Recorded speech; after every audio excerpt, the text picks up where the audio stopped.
Madam Speaker. Let me first just say what an honour and a privilege it is to formally second this bill presented by my friend from Kamloops Thompson Nicola. And just to say that we all come to this place to leave a mark and make a difference. And I think this piece of legislation is one of the ways in which that is a really measurable outcome. This bill certainly does all of that, and I strongly support it, and as all members in this House should, because it takes meaningful and concrete action to protect people from the growing scourge of intimate partner violence. It's even been called an epidemic in Canada, and it seems like everybody has stories of their own experiences with intimate partner violence. We hear about it from a close friend or a family member. We read about it online or on social media, and in some cases, we've heard, even in this House, that people have experienced it themselves. I will never forget what happened in my first month of being a member of Parliament, so ill-equipped for this job, not knowing what was ahead. This woman sat across from me, veiled behind a brave smile. Her long sleeves were covering bruising, and her face was masked with heavy makeup in some places on her face, claiming with a quiet confidence that she told me that when she told me that she tripped, she'd know I would understand what she was saying without me ever asking for any more detail. The story that she eventually told me made me realize in that moment that behind closed doors, every single word in her old life was a weapon. Every single apology was a trap. And it all started with control and not fists. And then came the fear, and then came the silence, and for her, then came the isolation. The story she told me ended long after it first began. She ended up packing a small bag, and it took all of the courage that she had. And that first step out her door was her first step into freedom. And these are the stories of survivors, the ones that you have to believe, the ones that have to be protected. And we blur out the details of these stories, not for effect, but to protect those who are still silently struggling so long after they've walked out that door.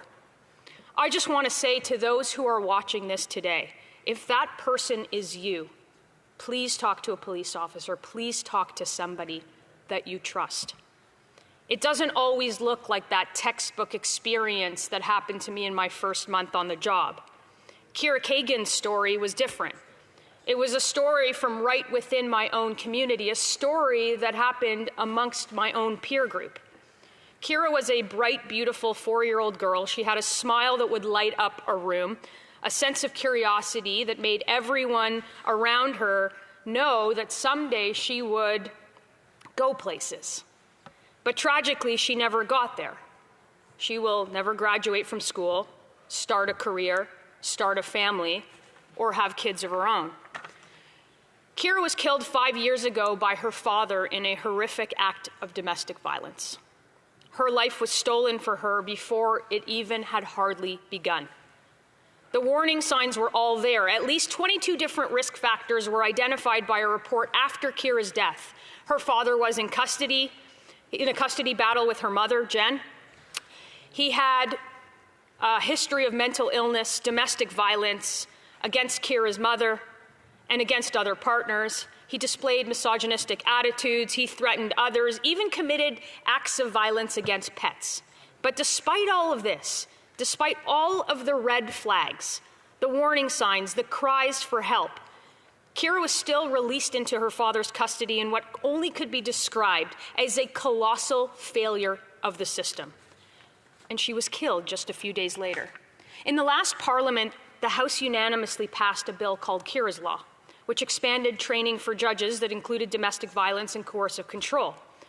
And the bill introduced by my honourable friend picks up where that bill left off by modernizing detention of seized evidence, forcing those convicted of domestic violence to be released only by a judge, and threatening and treating the murder of an intimate partner as first-degree murder.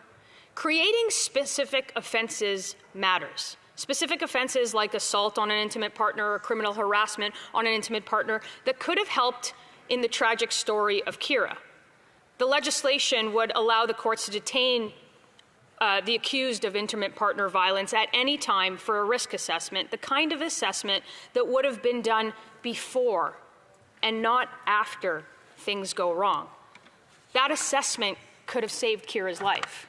We cannot and should not be complacent in fighting this scourge in this House. In just 10 years, intimate partner physical assault has increased by 14%. Harassment is up 38%. And intimate partner sexual assault is up a whopping 163%. We could talk all day about the reasons why this is happening, but nobody can deny that the lack of accountability in our justice system is a major reason why intimate partner violence and the crimes of all types are running rampant and out of control in this country. Let's take another case of somebody we've talked about in this House. Her name was Bailey McCourt. Bailey's partner, James Plover, was convicted of 3 counts of uttering threats and 1 count of assault by strangling in the case of intimate partner violence. He was released on bail and killed Bailey the very same day. She died in a parking lot, being beaten with a hammer. If our bail laws had been fixed, James McCourt would have not been allowed out on bail, and Bailey would be alive today to be the mother to her children. Her family is watching this right now. I actually spoke to her aunt in the lobby just a few minutes ago, and she's absolutely disgusted that this bill, frankly, won't be supported by the other side. She's disgusted at the comments coming from the other side. The same could be said for the over 120,000 victims of intimate partner violence in 2023 alone. Every case of this isn't just a statistic that we talk about in Parliament as a number. It's not an excuse to tell Canadians when they ask serious questions about the government to do something on bail that the government says it's coming tomorrow, next week, next month, or someday. Even 1 case of intimate partner violence should be enough to make this place act.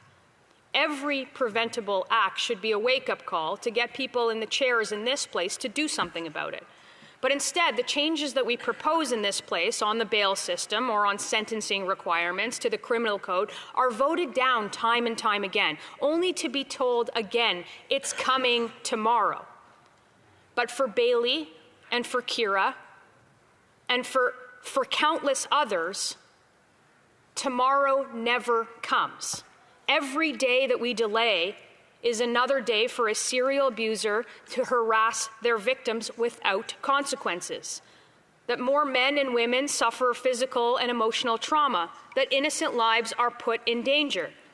Taking action someday, frankly, just isn't enough. Someday won't put the bad guys in jail. And now, the message to anyone who is watching and everyone on the other side is this: act now before more preventable tragedies happen, because the only thing worse than a case of intimate partner violence is a case that we had the ability to stop.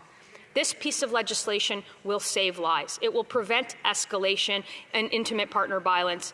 It will stop the warning signs when they first occur. It will keep those with a track record of violence behind bars. Police unions have told us we need this. Advocacy groups, frontline workers, women, victims, survivors, they've all told us that they need this. They all told us to strengthen the penalties of intimate partner violence, to make murder an intimate partner automatically first-degree murder, regardless of why it happened and how it happened. They told us most importantly, to put victims first. And that's exactly what my colleague's bill does. And I can only hope that everybody reconsiders in this place and stands up and does the right thing and remember exactly why we came here and support this piece of legislation. Thank you. Hear, hear.